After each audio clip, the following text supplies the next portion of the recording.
భారత్ మాతాకి ఇంతేనా సిరిసిల్లలో ఎవరికి కూడా తెలుసా ఇది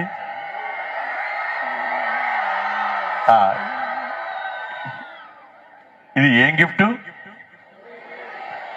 గిఫ్ట్ మోడీ గిఫ్ట్ అవునా కదా మోడీ గిఫ్టా కదా ఏం గిఫ్ట్ మరి ఢిల్లీలో ఉన్న మోడీ గారు గిఫ్ట్ ఇస్తున్నప్పుడు మరి మోడీ గారికి మీ భారత్ మాతకి జై వినవడం లేదా రెండు చేతులు పైకెత్తి గట్టి అందామా లేదా అందామా భారత్ మాతాకి ఇంకా లేదన్న మజా లేదు భారత్ మాతాకి అందరికీ నమస్కారం వేదిక పడినటువంటి పెద్దలు శాసన మండలి సభ్యులు శ్రీ అంజిరెడ్డి గారు గౌరవ కలెక్టర్ గారు గౌరవ ఎస్పీ గారు ఆర్డీఓ గారు డిఓ గారు జిల్లా అధ్యక్షులు గోపి గారు ఇతర అధికారులు విద్యార్థులు ఉపాధ్యాయులు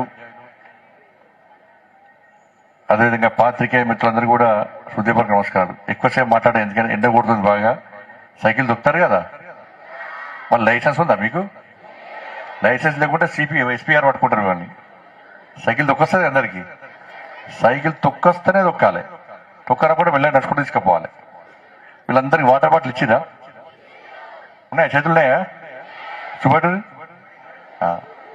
నువ్వు ఖాళీ వాటర్ చూపడుతున్నావు మళ్ళీ వాటర్ బాటిల్ ఇది మళ్ళీ ఏంటి అందరికి ఎండ కొడుతుంది బాగా కాబట్టి మోడీ గారి యొక్క ఆలోచన మేరకు ప్రతిసారి ఈ పార్టీ ఆ పార్టీ అని కాకుండా పార్లమెంట్ సభ్యులందరి యొక్క సమావేశంలో మోడీ గారు చాలా సందర్భాలు చెప్తూ ఉంటారు విద్య వైద్యం విషయంలో ప్రతి పార్లమెంట్ సభ్యులు ప్రత్యేక శ్రద్ధ చూపెట్టాలి అవసరమైన సహాయ సహకారం చేయాలి వాటి అభివృద్ధి విషయంలో ప్రత్యేకంగా ముందు ఉండాలని చెప్పి నరేంద్ర మోడీ గారి యొక్క ఆలోచన వారి యొక్క స్ఫూర్తి మేరకు వారి యొక్క ఆదేశాల మేరకు మీరందరూ కష్టపడి గెలిపించినటువంటి పార్లమెంట్ సభ్యుడిగా ఈరోజు నేను తృణమో పడమో ఒక ఉడతా భక్తిగా ఈ సహకారాన్ని చేస్తున్నా ఈ కార్యక్రమాన్ని ముందు తీసుకొచ్చే ప్రయత్నం చేస్తున్నా ఇది పెద్ద కార్యక్రమం కాకపోవచ్చు కానీ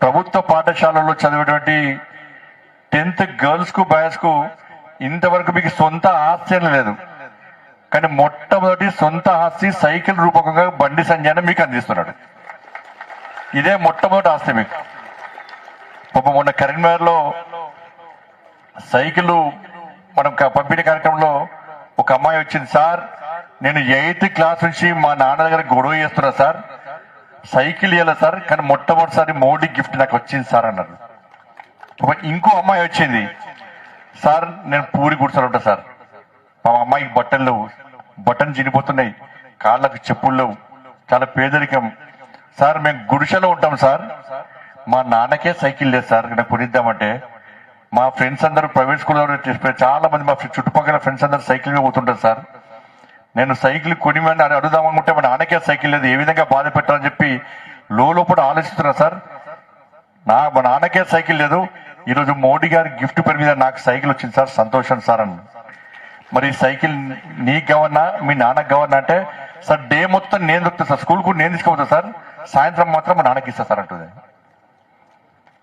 కాబట్టి ప్రభుత్వ పాఠశాలల్లో చదివేటువంటి విద్యార్థులను ప్రోత్సహించాలి వాళ్ళ యొక్క స్ట్రెంత్ పెంచాలి కష్టపడి వాళ్ళు చదువుతున్నారు కాబట్టి వాళ్ళని ప్రోత్సహించాలని చెప్పి ఒక ఉద్దేశంతో మాత్రమే ఈ సైకిళ్ల పంపిణీ కార్యక్రమాన్ని చేపట్టడం జరిగింది ఇవాళ ఉదయం బయలుదేరుతారు మీరు స్పెషల్ క్లాసెస్ ఉంటాయి 10th క్లాస్ వాళ్ళకు ఈవినింగ్ స్పెషల్ క్లాసెస్ ఉంటాయి మార్నింగ్ ఆటోలో పోయే స్తోమతం నాకు లేదు ట్రాన్స్పోర్టేషన్ సరిగా ఉండదు మార్నింగ్ క్లాసెస్ మిస్ అవుతారు ఈవినింగ్ క్లాసెస్ మిస్ అవుతారు దీనివల్ల డ్రాప్ అవుట్స్ ఎక్కువైతున్నాయి చాలా మంది హట్ అవుతున్నారు అరే నేను క్లాసెస్ మిస్ అవుతున్నా నాకు హైయెస్ట్ మార్క్స్ వస్తాయో రావో కాబట్టి ఏం చేయాలి చదివే పని చేస్తా అంటారు ఇటువంటి పరిస్థితుల్లో ఆలోచించిన తర్వాతనే ఇవాళ మనం ఈ సైకిళ్లను ఇచ్చే ప్రయత్నం ఇలా చేస్తున్నాం కరీంనగర్ పార్లమెంటరీ నియోజకవర్గంలో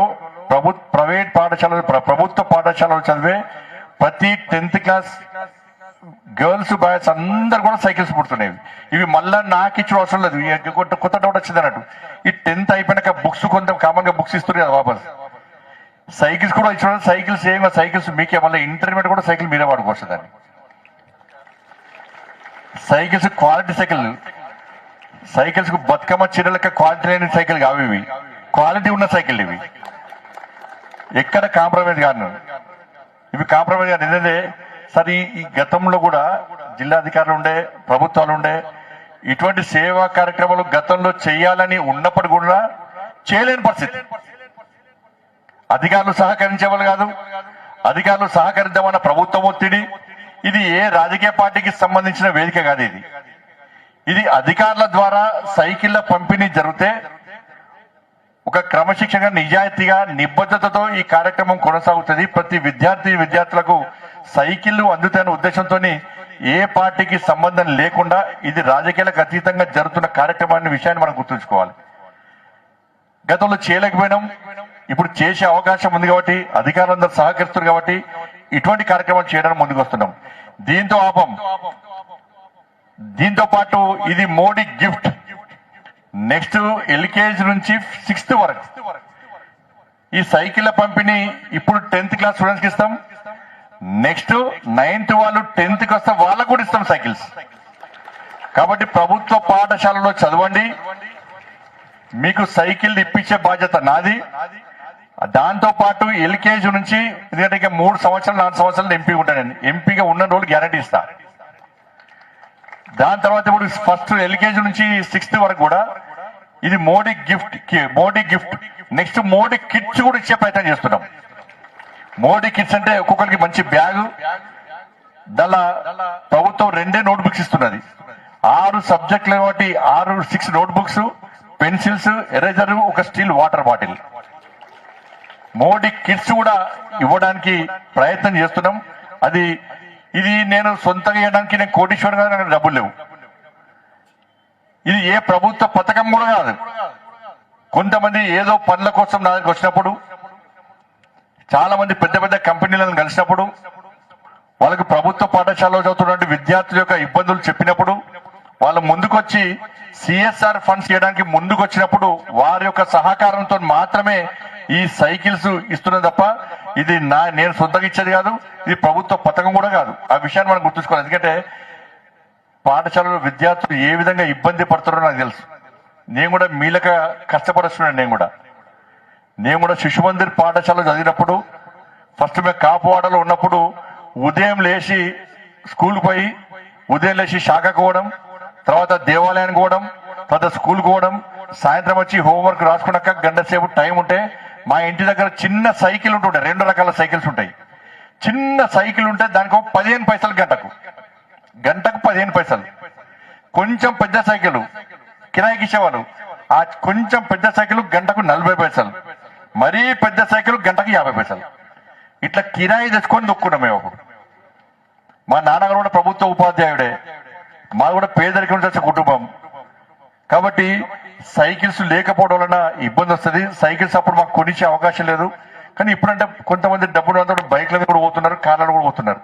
వాళ్ళతో మన పోలికలు, వాళ్ళు కొనుక్కోవడం తప్పేం కాదు. కాబట్టి ప్రభుత్వ పాఠశాల విద్యార్థులకు ఈ ఇబ్బంది వస్తుంది కాబట్టి సైకిల్ లేకుండా పొద్దులేసి బ్యాగులు వేసుకొని నడుచుకుంటూ రావడం, పోయి రావడానికే సమయం అవుతుంది. కాబట్టి మీ ఇబ్బందులను దృష్టిలో ఉంచుకొని ఇవాళ ఈ సైకిళ్ల పంపిణీ కార్యక్రమం చేస్తున్నాం. కాబట్టి మీ చదువులో మీరు ఉన్నత చదువులు చదవాలి, ఒక స్థాయికి పోవాలని చెప్పి ఒక ఆలోచనతో దానిలో మిమ్మల్ని ప్రోత్సహించడానికి మాత్రమే ఈ కార్యక్రమం చేస్తున్నాం. కాబట్టి మాకు కష్టాలు ఎదురైనా ఎన్ని ఎదురైనా ముందు వాళ్ళే. బాబాసాహెబ్ అంబేద్కర్ అందరికీ తెలుసు. సమాజంలో ఎన్ని కష్టాలు పడ్డాడో, అన్ని కష్టాలు పడ్డాడు బాబాసాహెబ్ అంబేద్కర్. ఆయనను హేళన చేసిర్రు, తినడానికి తిండి లేదు, నడుచుకుంటూ పోయేవాడు, స్కూల్లో పోతే హేళన చేసేవారు. అటువంటి ఒక గొప్ప మహనీయుడు ఎక్కడ కూడా వెనుకకు పోలే. నన్ను హేళన చేస్తున్నారు, నాకు బుక్స్ లేవు, నా దగ్గర పైసలు లేవు, నాకు బట్టలు లేవు, నన్ను హేళన చేస్తున్నారు అని చెప్పి బాబాసాహెబ్ అంబేద్కర్ ఎప్పుడు నారాజు కాలే. అరే వీళ్ళెవరు నన్ను నారాజు చేయడానికి, నేను ధైర్యంగా ముందుకు వాళ్ళ లక్ష్యం ఎంచుకున్నా అని చెప్పి అటువంటి బాబాసాహెబ్ అంబేద్కర్ అన్నింటినీ ఎదురించి ఇలా కష్టపడి చదువుకున్నాడు. కాబట్టి ఇవాళ ఈ దేశానికి రాజ్యాంగం అందించినటువంటి ఒక గొప్ప మహనీయుడిగా, ఒక ఆదర్శ మూర్తిగా ఇలా బాబాసాహెబ్ అంబేద్కర్ అందరికీ ఆదర్శమూర్తిగా ఉన్న విషయాన్ని మనం గుర్తుంచుకోవాలి. ఇవాళ మన స్టేజ్ మీద గౌరవ కలెక్టర్ గారు ఉన్నారు, ఛత్తీస్గఢ్ నుంచి వచ్చారు ఇక్కడికి, ఉత్తరప్రదేశ్ నుంచి వచ్చారు ఇక్కడికి, చాలా మంచి కుటుంబం నుంచి వచ్చారు. ఇవాళ ఒక లక్ష్యం, ఎస్ నేను ఐఏఎస్ కావాలి, నేను సమాజాన్ని సేవ చేయాలి, నేను చదువుకున్న చదువు సమాజానికి ఉపయోగపడాలని చెప్పి ఆలోచనతో ఒక క్రమశిక్షణ గల కుటుంబంలో పుట్టి ఈరోజు కలెక్టర్ గారైనటువంటి సందీప్ కుమార్ ఝా గారు మీ అందరికీ స్ఫూర్తి, మీ అందరికీ ఆదర్శం. ఇలా ఎక్కడ పోయినా సందీప్ కుమార్ ఝా గారు ఒక మార్క్ చూపడతారు. ఆయన నిబద్ధతతో పనిచేస్తారు, కొంచెం కఠినంగా ఉంటాడు, ఆయన కొంచెం బాధపడతారు చాలా మంది కూడా. కొన్ని విషయాలకు కఠినంగా ఇంకోళ్ళు ఎవరు చెప్పి ఆయన అడిగా సార్, అది కొంతమందికి ఇబ్బంది వస్తుంది, కానీ ఆయన మంచి కోసం చేస్తున్న విషయాన్ని మనం గుర్తించాలి. ఆయన చేసినప్పుడు మంచి కోసం చేస్తున్నాడు, మన కోసం చేస్తున్న విషయాన్ని గుర్తించుకోవాలి. ఇక కొంతమంది పైరవులు చేస్తే పైరవులు కాకుంటే ఈ కలెక్టర్ గా మంచివాడు కాదు, ఈ కలెక్టర్ ఏం చేస్తున్నా కొంతమంది తిట్టుకున్నా ఏం బాధపడాడు, అటువంటి కలెక్టర్ కాదు ఆయన, మంచి ఆఫీసర్ ఆయన. ఇప్పుడు ఎస్పీ గారు మహారాష్ట్రలో ఎక్కడో మారుమూల ప్రాంతాలు కొట్టి వాళ్ళ పేరెంట్స్ ఇద్దరు కూడా వ్యవసాయం కోచింగ్ తీసుకోలే. మహేష్ గారు ఎస్పీ గారు ఏ కోచింగ్ తీసుకోలే. చాలా మంది ఢిల్లీ పోయి హైదరాబాద్ పోయి ఎక్కడ కోచింగ్ తీసుకుంటారంటే, తీసుకోవడం తప్పు కాదు, కానీ కోచింగ్ తీసుకుంటేనే సక్సెస్ అవుతాం అనేది తప్పు. కోచింగ్ తీసుకుంటేనే సక్సెస్ అవుతాం తప్పు. మనకు ఒక ప్రణాళిక ఉండాలి, ఒక పట్టుదల ఉండాలి, క్రమశిక్షణ ఉండాలి, ఒక లక్ష్యం ఉండాలి. ఈ 4 ఉంటేనే మనం అనుకున్న లక్ష్యాన్ని చేరుకుంటాం. మనం ఏ శిక్షణ లేకుండా ఒక వ్యవసాయ కుటుంబంలో పుట్టి ఇలా ఐపీఎస్ కావాలన్న లక్ష్యం ఉంది, క్రమశిక్షణ ఉంది, ఒక ప్రణాళిక ఉంది, ఒక పట్టుదల ఉంది. కాబట్టి వాళ్ళు ఎస్పీగా ఐపీఎస్ గా ఇలా ర్యాంక్ సాధించి ఇలా మనకు ఎస్పీగా ఉన్నారంటే వీళ్ళు మనకు స్ఫూర్తి. కాబట్టి మీరు కూడా ఉదయం లేచి చదువుకోవాలి.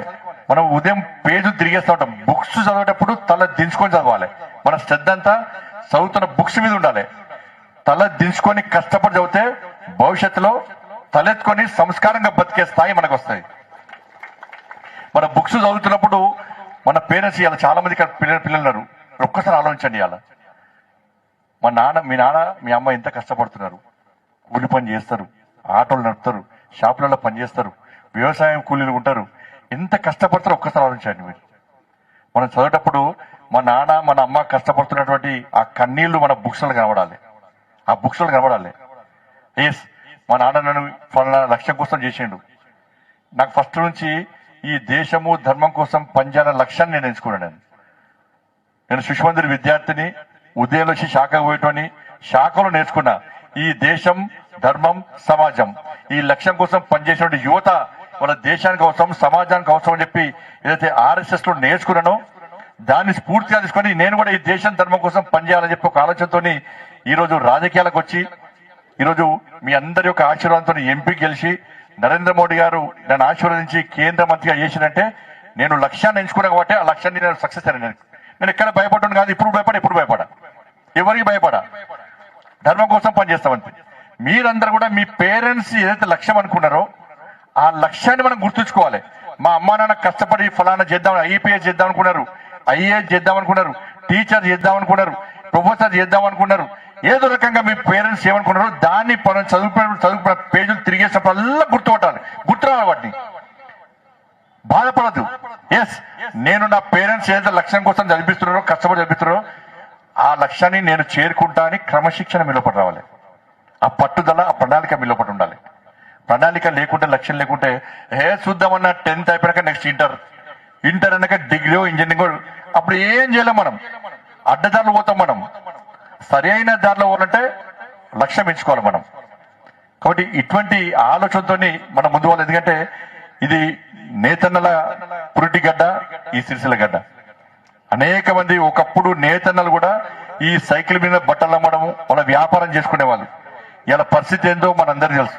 ఇలా చాలా మంది ఇక్కడ నేతన్నల కుటుంబానికి సంబంధించినటువంటి పేద విద్యార్థులు వాళ్ళందరూ కూడా సైకిల్స్ ఇవ్వడం నిజంగా చాలా సంతోషం.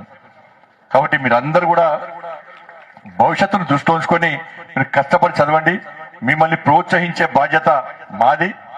ఈ సైకిల్స్ ఇస్తున్నాం అని చెప్పి ఆ పేరు కోసం కాదు, మేము సైకిల్స్ దేనికోసం ఇస్తున్నాం, ఎందుకు ఇస్తున్నాం అని చెప్పి ఆలోచించి మీరు భవిష్యత్తును నిర్ణయించుకోండి. ఒక్క సైకిల్స్ ఇస్తేనే ర్యాంక్స్ రావు. ఫలానా మా వాళ్ళు ప్రైవేట్ పాఠశాలను వ్యతిరేకిస్తలేను, కానీ ప్రభుత్వ పాఠశాలలో మీకు చదువు చెప్పే ఉపాధ్యాయులు బీడీలు చేస్తారు, ఎంఈడీలు చేస్తారు, పెద్ద పెద్ద డిగ్రీలు చేసి అన్ని ఎగ్జామ్స్ రాసి గవర్నమెంట్ పరీక్షల్లో క్వాలిఫై అయ్యి ఉత్తీర్ణులై అర్హత ఉన్న వాళ్ళు మాత్రమే చదువు చెప్తారు. ఇలా కొన్ని ప్రైవేట్ పాఠశాలలో కనీసం డిగ్రీలు ఉన్నాయి, కనీసం పీజీలు ఉన్నాయి, అర్హత లేకున్నా కూడా ఇలా పాఠాలు చెప్పే పరిస్థితి వచ్చింది. అంటే ఇటువంటి పరిస్థితులు మీరు ప్రభుత్వ పాఠశాల చదువుకోవడం చాలా గర్వకారం, చాలా గొప్ప, మీకు చాలా అదృష్టవంతులు మీరు అందరూ కూడా. ప్రభుత్వ పాఠశాల ఎందుకంటే గతంలో మొన్న సిరిసిల్లలో కలెక్టర్ గారి యొక్క కృషి వల్ల ఫలితాల్లో ఫిఫ్త్ ప్లేస్ పన్నది. ఫిఫ్త్ ప్లేస్ అంటే మామూలు విషయం కాదు. బట్ నెక్స్ట్ మనం ఫస్ట్ ప్లేస్ రావాలంటే మీరు కష్టపడి రావాలి. అధికారులు మీకోసం పనిచేస్తున్నారు. మన సిరిసిల్లకు పేరు రావాలంటే మీరు అందరూ కష్టపడి మనం చదువుకోవాల్సిన అవసరం ఉంది. కాబట్టి బట్టి పట్టద్దు. ఎక్కడ డౌట్స్ ఉంటే నారాజు కావద్దు, హట్ కావద్దు, బాధపడే ప్రయత్నం ఎక్కడ చేయద్దు. పిరికితనం మీ లోపల ఉండదు. ఆ విషయాన్ని మీరు దృష్టిలో ఉంచుకోండి. ఎందుకంటే కేంద్ర ప్రభుత్వము విద్య విషయంలో మొదటి నుంచి కూడా ముందుకు వస్తున్నది. ఇవాళ మోడీ గారి ప్రభుత్వం రాకముందు 2014, 2015లో విద్య కోసం కేటాయించిన బడ్జెట్ ఎంత అంటే కేవలం 68,000 కోట్లు మాత్రమే బడ్జెట్ కేటాయించారు. కానీ నరేంద్ర మోడీ గారి ప్రభుత్వం వచ్చినాక అంతేందుకు మొన్న 2025, 2026 సంబంధించి ఈ సంవత్సరం బడ్జెట్ లోనే 128,000 కోట్ల రూపాయలను ఇవాళ విద్య కోసం కేంద్ర ప్రభుత్వం, మోడీ గారి ప్రభుత్వం కేటాయించింది. ఈ 11 సంవత్సరాల్లో 8 లక్షల కోట్ల రూపాయలను ఇలా కేవలం విద్య కోసం ఇలా కేటాయించినాం.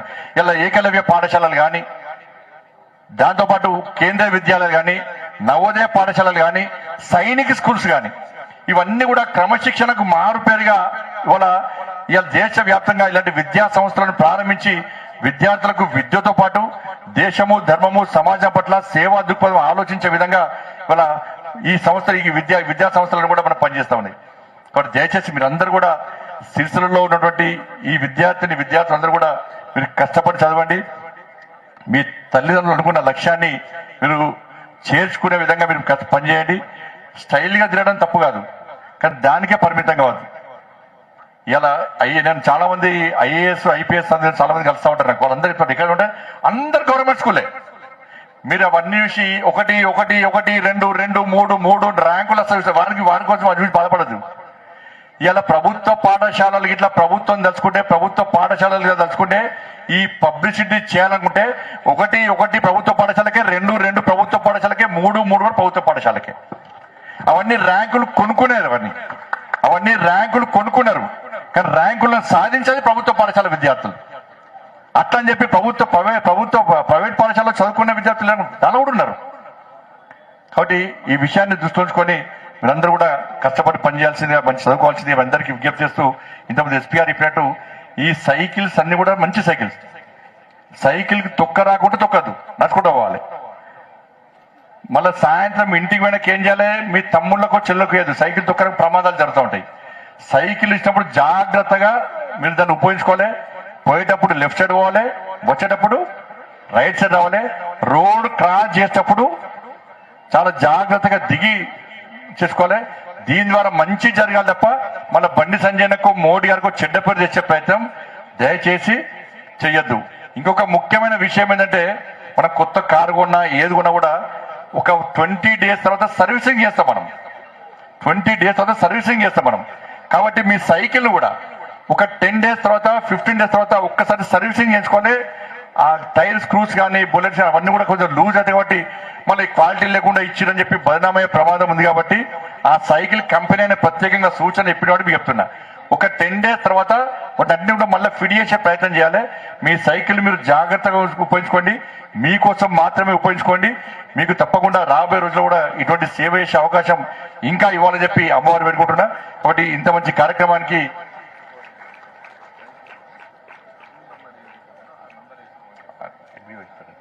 కాబట్టి ఇవన్నీ కూడా మోడీ గారు ఇచ్చిన గిఫ్ట్ ఇది.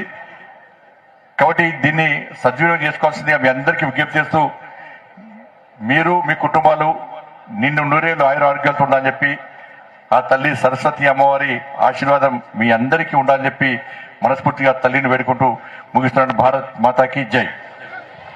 ధన్యవాదాలు సార్. అందరు లేవద్దు, అందరు కూర్చోవాలి, క్రమశిక్షణతో ఉండాలి. వారు చెప్తారు. ఈ వేదికతో ఇవాళ ఓన్లీ సిరిసిల్ల టౌన్ కి సంబంధించి మాత్రమే ఇస్తున్నాం మనం. మిగతా మండల్స్ అన్నిటి కూడా అక్కడికే స్కూల్కే సైకిల్స్ వస్తాయి. ఇక్కడి నుంచి పోవడం కష్టం కాబట్టి ఆ స్కూళ్ళకే సైకిల్స్ వస్తాయి. అక్కడ ప్రభుత్వ అధికారులు ప్లస్ మండల అధ్యక్షులు వారు కలిసి ఇవి మీ అందరికి కూడా ఇచ్చే ప్రయత్నం చేస్తారు. ఏ విద్యార్థికి రాకుండా ఉండే ప్రసక్తే లేదు.